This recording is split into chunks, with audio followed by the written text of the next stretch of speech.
Men have fought over the Riverlands since the Dawn Age, though that's to be expected of things that rest below the neck.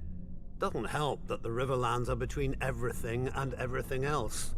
The Westerland's gold, the Reach's grain, the Vale's rock, and the North's snow?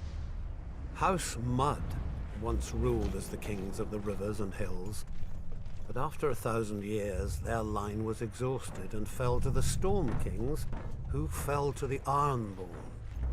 I suppose after years of drowning at sea, our rivers look pretty attractive to that race of pirates and rapers.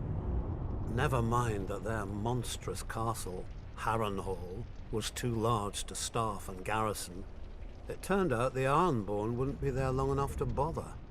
Aegon Targaryen landed to our south, and, as had many before him, liked the look of the Riverlands. My ancestor Edmund Tully led the desertion of Riverlords to his cause, and was rewarded by getting to watch King Harren burn in his own tower. Unfortunately, that's not all Edmund got.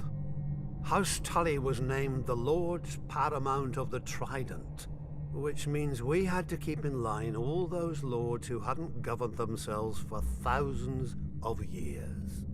We were now responsible for aiding the Malisters at Seaguard against the pouting Ironborn whenever they got cheeky. For settling Harrenhal on families stupid enough to think its curse would skip them after devouring all previous families. For keeping the Blackwoods and Brackens from wiping each other out and giving us 2 more castles to deal with.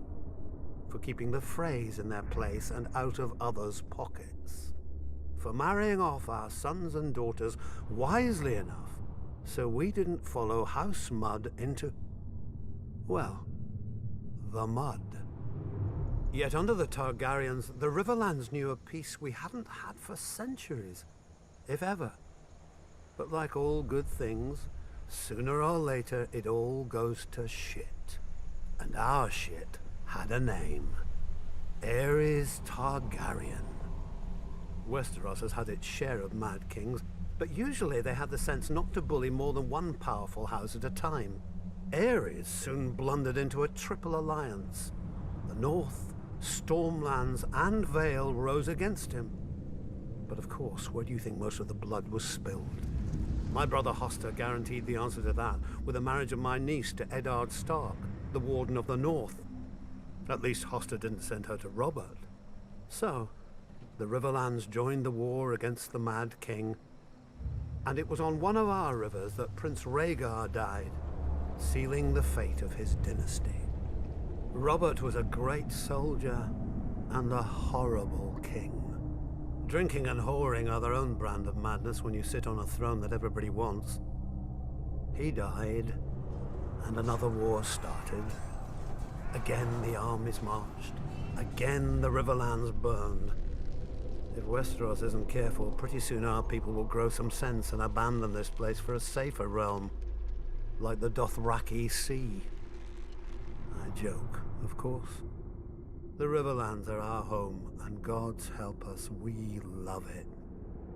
Still, as they say, the king eats and the hand takes the shit.